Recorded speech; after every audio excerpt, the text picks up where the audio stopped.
John Miller, a veteran of Earth's intergalactic defense force, sat in the dim light of his office, the walls lined with screens displaying various sectors of space. His communicator buzzed, slicing through the quiet with urgent persistence. He answered with a terse, "Miller here." "Commander, this is Admiral Hayes." The voice was steely, formal. "You've been requested at the Galactic Concord station. They've officially extended an invitation to discuss the Drakkar threat. You leave within the hour." John's brow furrowed. The Concord? After all this time? Why now? They didn't say. But John, whatever the reason, this is big. We need to understand their angle. Sighing, John rubbed his temples. "Understood. Preparing to depart." An hour later, John's ship docked smoothly at the sprawling Concord station, a behemoth structure orbiting a pulsing neutron star. As he disembarked, he was met by an escort, a tall, thin creature with iridescent skin named Lyrine, a representative of the Aquare civilization. "Commander Miller, welcome to the Galactic Concord. I am Lyrine. The Council awaits your presence." John nodded, following Lyrine through the winding corridors. "I didn't expect such a welcoming committee. What's the Council's interest in Earth now?" Lyrine's eyes flickered. "Concerns have grown with the Drakkar advancements. Your reputation precedes you, Commander." They arrived at a large door, beyond which lay the council chamber. Inside, the room was filled with representatives of various alien species, each positioned around a large circular table. As John entered, murmurs filled the air and all eyes fixed on him. A figure at the far end of the table stood up. He was a massive, rock-like entity from the planet Toril known as Counselor Gron. His voice rumbled like a landslide. "John Miller of Earth, your presence here is both an honor and a necessity. The Drakkars threaten us all, and old prejudices must give way to new alliances." John approached the table, his gaze steady. "With all due respect, Counselor, Earth was barred from participating in intergalactic affairs for reasons that were never fully disclosed to us. Why the sudden change of heart?" Another member, a sleek metallic being named Zin, from the cybernetic race of Zalari, chimed in. "The Drakkars do not fear us as they fear you, Commander Miller. Historical data suggests they have a particular aversion to your kind." John crossed his arms, his mind racing. "And you need us to fight them because of that?" "Yes," Gron confirmed. "But more than that, we need to understand how and why. Your tactics, your nature, could be the key to ending this war." John considered their words. "I'm here to represent Earth, not to pledge our forces blindly. We'll need full access to all relevant data on the Drakkar movements and their past interactions with human forces." A murmur of agreement passed through the council. Lyrine leaned forward. "Agreed, Commander. Let us show you what we have. The data we provide can lead to mutual benefits." As the meeting unfolded, John listened intently to the detailed reports of Drakkar attacks, each more harrowing than the last. The council members detailed their failed tactics, their losses, their fears. John spoke up. "My team and I will need time to study these patterns. We're not going to rush into this blind. If Earth is to join this fight, we do it on our terms." Counselor Gron nodded solemnly. "That is more than reasonable, Commander Miller. We welcome your insight." As the meeting adjourned, John felt the weight of the galaxy's hopes beginning to rest on his shoulders. Walking back to his quarters with Lyrine, he couldn't shake the feeling of the eyes watching him, calculating, wondering if indeed humanity was the wild card they needed to survive the looming darkness brought by the Drakkars. John Miller strode through the corridors of the Galactic Concord's massive station with Lyrine at his side, his mind a maze of strategy and skepticism. The station, a marvel of alien engineering, buzzed with the energy of 1,000 different species, each member or delegate moving with a purpose John couldn't fully understand. As they walked, Lyrine explained, "The station serves as a neutral ground for all member civilizations of the Concord. It's a place for diplomacy, planning, and, when necessary, refuge." John glanced around, noting the subtle tensions in the air. "Doesn't feel very neutral with everyone on edge like this." "That's the Drakkar effect," Lyrine remarked. "Their recent attacks have pushed everyone to their limits. Fear makes even the strongest alliances fragile." They arrived at the quarters assigned to John, a spacious suite with views of the dying star the station orbited. The room was equipped with various alien technologies, all adapted for human use. John's military aide, Lieutenant Mark Benson, was already there, poring over digital maps and reports. "Commander, good to see you settled in," Mark said, standing to greet him. John nodded, getting straight to the point. "Update?" Mark flicked through the data on his tablet. The Dracars have hit 3 major systems in the last week. They're pushing closer to the core territories. The Concorde's fleets are spread thin. And our angle? John asked. We need more intel on their movements and tactics, Mark replied. I've requested access to the Concorde's surveillance networks. We should have real-time data soon. Good. Keep on it, John directed, then turned to Lorene. I need to meet with your military leaders. Whoever's in charge of your defenses, I want a word with them today. Lorene nodded, her expression unreadable. I'll arrange it immediately, Commander. Many here are eager to hear your thoughts, especially after your introduction at the Council. As Lorene left to set up the meetings, John and Mark prepared to dive deeper into the Concorde's military data. They were joined shortly by another human delegate, Dr. Eric Sorensen, an expert in alien warfare tactics. Eric greeted them warmly. John, Mark, looks like we're in the thick of it now. Eric, you're on analysis, John stated. Pull apart their last 5 skirmishes. I want to know what we're walking into. Eric nodded, pulling up holographic displays of recent battles. Will do. There's a pattern to their madness, I'm sure of it. I'll start with their attack formations and weapon frequencies. The trio spent the next several hours sifting through battle reports and surveillance data. Their discussion was technical and intense, ranging from the types of weapons used by the Dracars to their possible strategic goals. Later that afternoon, Lorene returned. Commander Miller, I've arranged a meeting with General Thoric of the Turellian forces and Admiral Yillith from the Viridian fleet. They're waiting in Conference Room Delta. Let's not keep them waiting, John said, standing up. The group made their way to the conference room, where 2 alien military leaders awaited. General Thoric, a towering figure made of boulder-like skin, greeted them with a nod, while Admiral Yillith, whose skin shimmered like the surface of a pond, offered a more formal bow. John wasted no time. General Admiral, your defenses are failing. What's your current strategy? General Thoric rumbled. We are reinforcing key positions, but the Dracars are unpredictable. Their technology is unlike anything we've encountered. Admiral Yillith added, and their ferocity is unmatched.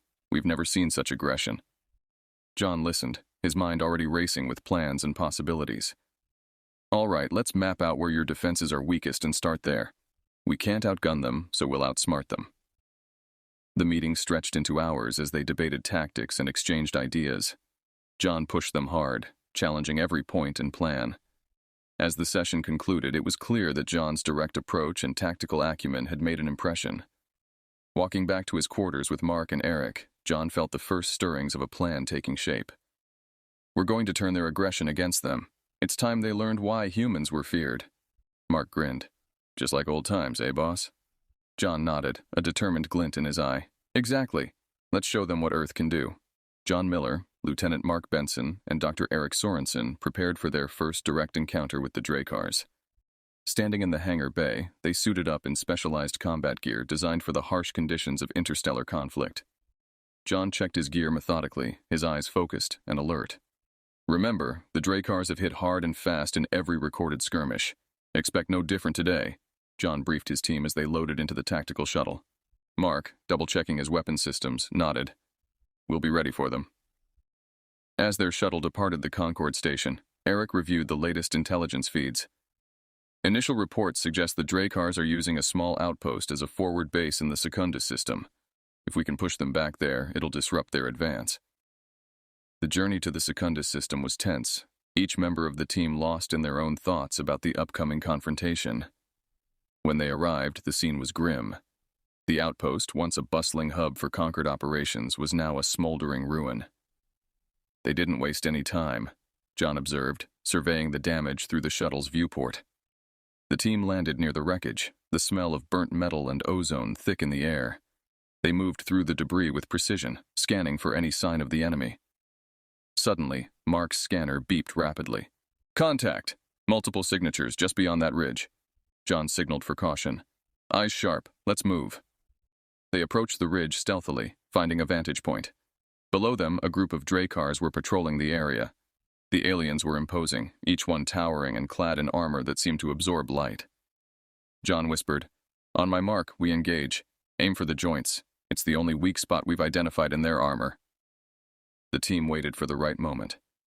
As soon as one of the Dracars isolated itself from the group, John gave the signal. The burst of gunfire was precise, hitting the Drakkar in its joints and bringing it down swiftly. The sudden attack threw the other Drakkars into confusion, but they quickly regrouped, returning fire with their own devastating weaponry. "Fall back to secondary position," John ordered as they retreated under heavy fire.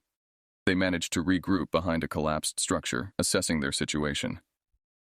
Mark was quick to adapt. "We can use the debris as cover and funnel them into a crossfire." John nodded, laying out a quick plan. "Eric, take the left flank. Mark, you're with me. We'll pincer them." The firefight that ensued was intense. Eric's position allowed him to disrupt the Drakkar's movements, making them easy targets for John and Mark's coordinated strikes. Surprisingly, after several minutes of fierce combat, the remaining Drakkars retreated, disappearing into the starlit horizon of the outpost. John and his team regrouped, breathing heavily from the exertion and adrenaline. Why did they pull back? Eric wondered aloud, checking his scanner for pursuit. John pondered the question, his gaze lingering on the direction of the Drakkar's retreat. "Something's off. They've never retreated this quickly in any recorded engagement." Mark chimed in. "Could they be regrouping for another attack?" "Possibly," John conceded. "Or they're wary of something else. Let's gather what intel we can from this skirmish site. Anything that helps us understand their tactics, or why they fear us." The team spent the next hours combing through the site, collecting alien weaponry, scanning technology, and retrieving data from fallen Drakkar communicators. As they prepared to return to the Concord station, John felt a mix of triumph and unease. This is just the beginning. We've shown that we can stand up to them, but the real test is figuring out why they retreat when they do. There's a key here somewhere, and we're going to find it. With newfound resolve, the team boarded their shuttle, leaving the desolate outpost behind, their minds racing with the implications of the day's encounter. The next morning, the base was abuzz with activity. Scientists and military personnel moved about, preparing for the day's meetings. In a spacious conference room, John Carter, Z, and other members of both the human and Zarlixian delegations gathered around a large oval table. The air was charged with a sense of anticipation and a touch of nervous excitement. John initiated the meeting. "Today, we aim to deepen our understanding of each other's worlds. Z, you mentioned Zarlixian reproductive processes yesterday. Could we start there?" Z nodded, his expression earnest. "Of course, John. On Zarlix, reproduction is a community event, not limited to two individuals. It's both a biological and a social process, involving genetic contributions from multiple parents." Dr. Eric Sandoval leaned forward, intrigued. "Multiple parents, you say? That's fascinating. How does that affect Zarlixian family structures?" "Our concept of family extends beyond the immediate contributors. It includes the whole community, which provides a diverse genetic and cultural heritage," Z explained, his eyes glowing slightly as he spoke about his people. Major Tom Griggs, sitting at the back, exchanged a glance with John, signaling him to tread carefully. Meanwhile, Dr. Leah Thompson interjected, "It's a communal approach then, quite different from the human nuclear family model." "Yes, quite different," Z agreed. Then, with a curious tilt of his head, he added, "Which leads me to a proposal. I would like to understand human reproduction more intimately. Could I participate in some way?" A stunned silence fell over the room. John's heart raced as he processed the request. This was uncharted territory, and the implications could be monumental. "Participate? How exactly?" John asked cautiously, choosing his words carefully. Z elaborated, "I am proposing a controlled biological exchange. It would provide invaluable data and deepen our bonds through shared scientific pursuit." Dr. Alan Rickman, the cultural anthropologist, was quick to respond. "That's a significant ethical and biological proposition, Z. Human reproductive processes are deeply personal and tied to individual emotions and legal frameworks." Z seemed to ponder this, his brow furrowing. "I see. On Zarlix, such exchanges are common scientific practice." John knew this was a delicate moment. "Let's table this for a brief recess. We need to discuss this internally." He gave a nod to his team, signaling them to a smaller briefing room. Once alone, the human team erupted into discussion. Dr. Sandoval was scientifically curious. The data could be revolutionary. However, Major Griggs was firm. "We need to consider the security implications. This could open up biological vulnerabilities." Leah added, "And the cultural impact. We can't just treat this as a simple scientific exchange. It's about human lives and emotions." John listened to each point, feeling the weight of leadership. Okay, let's approach this systematically. We'll seek guidance from the UN and our ethical boards. No decisions will be made without thorough deliberation.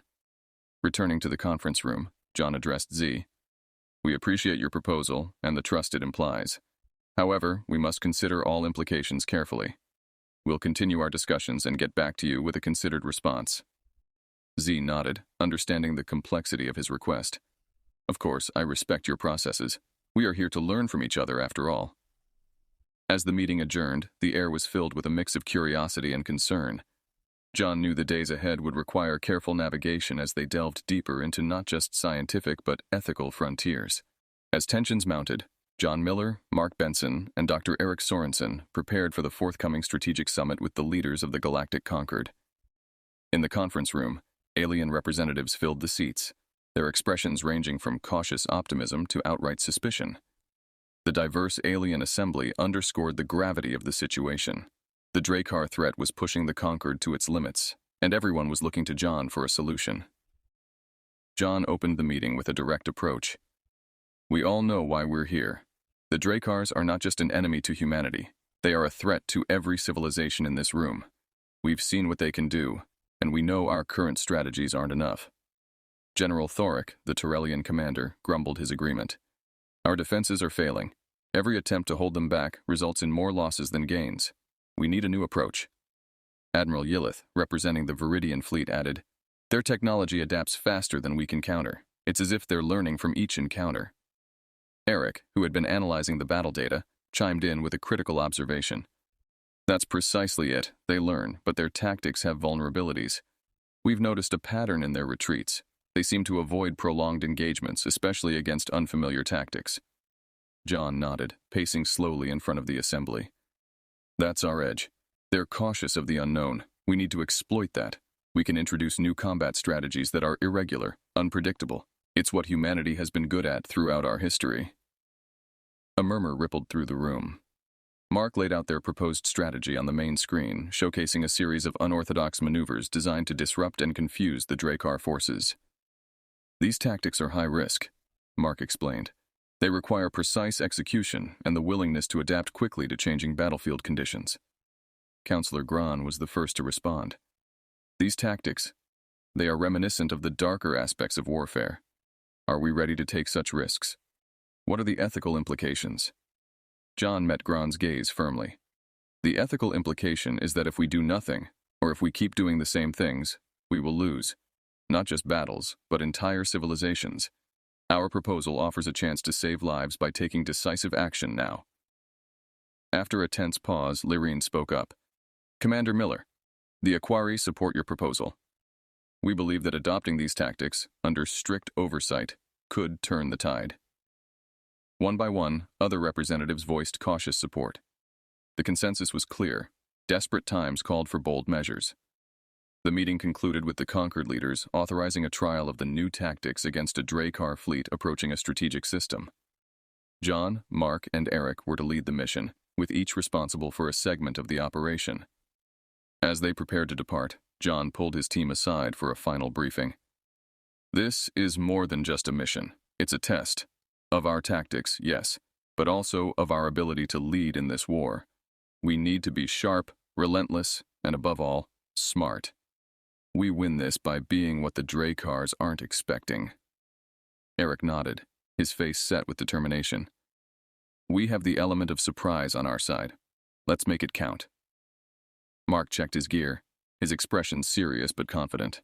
We've planned for every contingency. It's time to show the Concord what humanity can do. The team boarded their ship, the atmosphere charged with a potent mix of anxiety and anticipation. As they set course for the system under threat, John reviewed the battle plans one last time. Each move, each tactic had been meticulously crafted to sow confusion and fear among the Drakkars. We're not just fighting for survival anymore, John mused as the stars sped past them. We're fighting to redefine what it means to be a part of this galaxy. Let's make sure the Drakkars, and the Concord, never forget who humanity is. The ship surged forward, cutting through the darkness of space towards a confrontation that would determine much more than the fate of a single system. It was a battle for respect, for fear, and for the right to shape the future. John Miller, Mark Benson, and Dr. Eric Sorensen stood aboard the command bridge of their flagship, the Intrepid, as it led a mixed fleet of human and allied Concord ships towards the contested zone where the Drakkar forces were amassing. The mood was tense, with every crew member aware of the stakes involved in the upcoming battle. John addressed his captains and their alien counterparts via the communication system, his voice resolute. "Today, we do more than fight. We demonstrate the value of human ingenuity in warfare. Follow the plan, adapt as necessary, and keep communication lines open. Victory is not only about destroying the enemy, it's about outsmarting them at every turn." As the fleet approached the designated coordinates, sensors picked up multiple Drakkar ships maneuvering in formation. They were formidable, with advanced shielding and weaponry that had previously decimated Concord defenses. Mark coordinated the fleet's positioning, ensuring each ship was in place. "All units, remember, the initial strike is about disorientation. Eric, are the EMP charges ready?" Eric confirmed from his station. "EMP charges set to deploy on your command. Timing will be critical here." John gave the nod, and the battle commenced with a sudden volley of EMP charges that erupted among the Drakkar fleet, disabling several of their ships and disrupting their formation. This initial surprise gave the human-led fleet the upper hand as they moved to the next phase of their plan. "Move to Phase 2. Implement confusion tactics," John ordered. The human ships began executing unconventional maneuvers, designed by Eric to appear chaotic, but were highly calculated to create firing opportunities while minimizing risk. As the Drakkars struggled to regroup, their responses became more predictable, falling right into the trap John had anticipated. "Now hit them with everything we've got," he commanded, signaling for a concentrated barrage from their main cannons. The Drakkar ships, now partly disabled and disoriented, could not withstand the coordinated attack and began to suffer significant damage. However, the Drakkars were not to be underestimated. They managed a counteroffensive that tested the Concord fleet's defenses. John watched the battle unfold, his strategic mind analyzing every move. "Mark, redirect auxiliary ships to flank position Delta. We need to cut off their retreat path and keep the pressure on." As the battle raged, the Drakkar fleet's numbers dwindled, but they fought ferociously, unwilling to retreat as they had in previous encounters. This change in behavior was noted by Eric, who patched through to John. "They're not pulling back like before. It seems they're committed to a last stand." John assessed the situation, realizing the potential danger of a cornered enemy. "This is what we trained for. Prepare for close-quarter combat. Boarding parties, stand by. We might need to take some of them alive for interrogation." The final stage of the battle was brutal and intense. Human Marines boarded disabled Drakkar ships, engaging in fierce hand-to-hand combat. The Drakkars, known for their physical prowess, were formidable opponents, but the well-prepared human soldiers held their own. After hours of relentless fighting, the tide turned definitively in favor of John's fleet. The remaining Drakkar ships, unable to sustain more losses, finally signaled for surrender, one of the first recorded instances of Drakkars capitulating in battle. As the dust settled and the adrenaline faded, John convened a meeting with his senior staff and allied commanders. "This victory is a testament to what we can achieve together," he stated, his gaze sweeping over the faces of both human and alien officers. "But let's not fool ourselves into complacency. We need to analyze this battle, learn from it, and prepare. The war is far from over." Mark and Eric nodded in agreement, both aware that the success of today's battle would bring new challenges, but also new respect for humanity's capabilities within the Galactic Concord. As the fleet began recovery and repair operations, John sent a detailed report back to Earth and the Concord leadership, outlining the successful implementation of their strategies and the lessons learned. This battle had shown the galaxy that humanity was not just a wild card in the galactic struggle, but a formidable architect of victory. The aftermath of the victorious battle left the halls of the Galactic Concord abuzz with a mixture of relief, admiration, and deep-seated fear.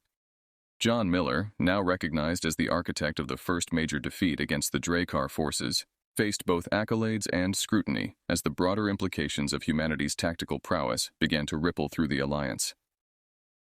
In the grand assembly room of the Concord station, John stood before the council, his crew behind him, as representatives from various civilizations discussed the next steps. The atmosphere was electric, the room divided between those who advocated for increased human involvement and those who feared the potential repercussions of humanity's aggressive strategies. Counselor Graun, his voice resonant and stern, addressed the assembly. While we cannot deny the effectiveness of Commander Miller and his fleet, we must consider the long-term consequences. Humanity's approach, though successful, has introduced a level of warfare that we have long avoided. John listened, his expression composed. When he spoke, his voice carried a calm certainty.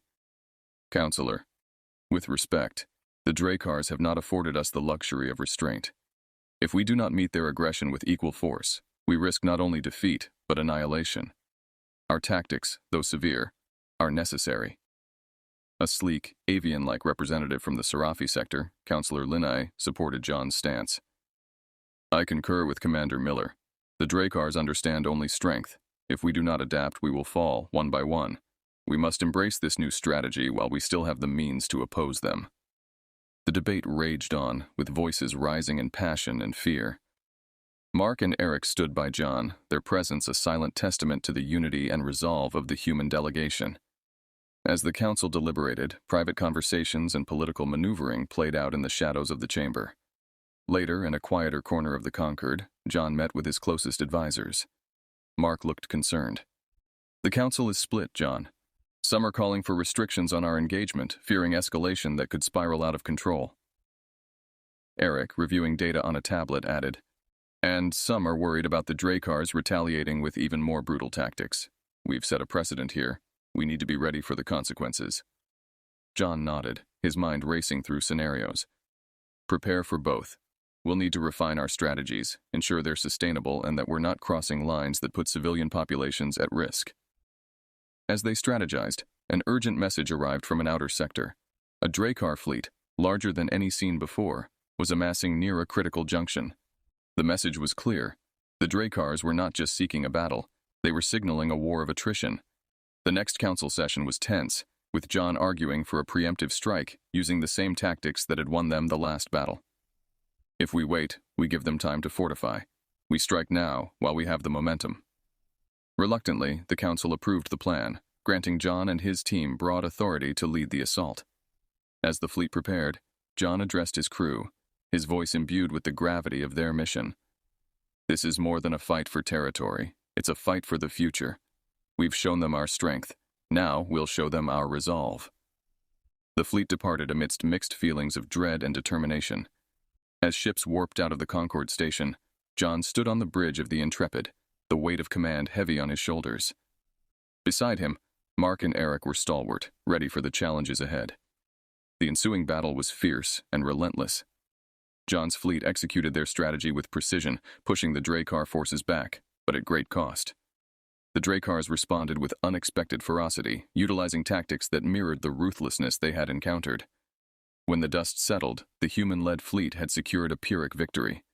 The Dracars were repelled, but the cost in lives and resources left a bitter taste. Back at the Concord, the victory was met with somber reflection. The council convened once more, their faces lined with fatigue and concern. Counselor Graun spoke, his voice echoing in the chamber. Commander Miller, your leadership has saved many, but the path we are on is fraught with peril. We must seek a balance, or risk losing ourselves in the darkness we strive to vanquish. John understood the unspoken message. While humanity had proven their mettle, the fear of what they could become loomed large. As the assembly adjourned, John and his team returned to their quarters, weary but resolved to find a way to end the war without losing what they fought to protect. In the silence of space, the stars watched on, indifferent to the struggles of those below. The war had reached a critical juncture, with the Dracars launching a final, desperate assault on the Galactic Concord's homeworld. As the conquered fleets scrambled to defend their capital, John Miller, Mark Benson, and Dr. Eric Sorensen gathered their forces for what could be the decisive battle of the conflict. In the war room aboard the Intrepid, John outlined the plan to his assembled commanders, both human and alien. The holographic display at the center showed the incoming Dracar fleet, massive and menacing. This is it, John began, his voice steady and commanding. We've pushed them to the brink, and now they're coming at us with everything they've got. We stop them here, or we lose everything. Mark chimed in, detailing the tactical deployments. Our fleet will form the first line of defense. We'll use the asteroid belt around Zeta 9 as a natural barrier. It will disrupt their formations and give us the cover we need to launch counterattacks. Eric, focusing on the technical aspects, added, I've adjusted our EMP devices to target the Drakar's new shielding technology. It won't hold them off forever, but it should give us an edge during the initial engagement. As the fleets took position, John communicated with Counselor Gran and other Concord leaders, ensuring that civilian evacuation protocols were in place and that all defensive systems were fully operational. The sense of unity was palpable. Old reservations about humanity's aggressive tactics had given way to a desperate reliance on John's proven strategies. The battle began with the Drakar's approach through the asteroid belt. The Intrepid's guns blazed, sending volleys of fire into the oncoming ships, while Allied vessels used the chaos of the asteroids to ambush flanking enemies. The Drakars, undeterred, pressed forward, their return fire relentless. John watched the battle unfold, his expression one of fierce determination. "Keep pressing them," he ordered. "Use the mobility of our smaller ships to our advantage. Hit and run. Keep them off balance." As the battle raged, a Drakar dreadnought broke through the defensive line, heading straight for the Concord's primary space station. John made a quick decision. "Mark, take Squadrons 3 and 4 and intercept that dreadnought. Eric, coordinate with the station's defense platforms. I'll lead the main force against their flagship." Mark nodded, swiftly departing to execute his orders, while Eric worked his consoles, directing fire from the space station's massive guns. The confrontation between John and the Drakar flagship was brutal. The Intrepid maneuvered close, avoiding the larger ship's heavy cannons while delivering precise strikes. Inside his ship, John felt each impact as his crew worked feverishly to maintain their offensive. After hours of intense combat, a critical hit from the Intrepid finally disabled the Drakar flagship's main reactor. As the enemy ship went dark, a cheer erupted from John's crew, but there was no time to celebrate. The battle was still ongoing, and every moment counted. With the flagship disabled, the tide turned. Mark's squadron successfully intercepted the dreadnought, preventing it from attacking the space station, while Eric's coordination with the defense platforms held the smaller Drakar vessels at bay. As the final Drakar ships retreated or surrendered, the Concord fleet regrouped, battered but victorious. John, exhausted but relieved, addressed his crew and the Allied commanders. "We've done it, not just for humanity, but for all the civilizations of the Concord. This victory is ours together." In the aftermath, as repairs began and the Concord assessed the damage, a council session was convened. Counselor Gran, his voice heavy with the weight of recent events, spoke to John and the assembly. "Commander Miller, your leadership has saved countless lives today. Humanity's role in this conflict, controversial as it may have been, has proven indispensable. While we must heal and rebuild, we also must remember the lessons of this war." John nodded, his thoughts already on the future. "We'll be here, Counselor. Humanity isn't going anywhere. We fought for our place among the stars, and we'll continue to fight for peace." As the Council acknowledged humanity's contributions with a newfound respect, John felt a sense of closure. The galaxy would never be the same, but perhaps, after today, it would be a little safer, a little more united. As he looked out at the stars, he knew that the story of humanity was far from over. The galaxy might try to keep them at bay, but it would always watch them with a wary eye, knowing that in the darkness of space, no one is more dangerous than a human with nothing left to lose.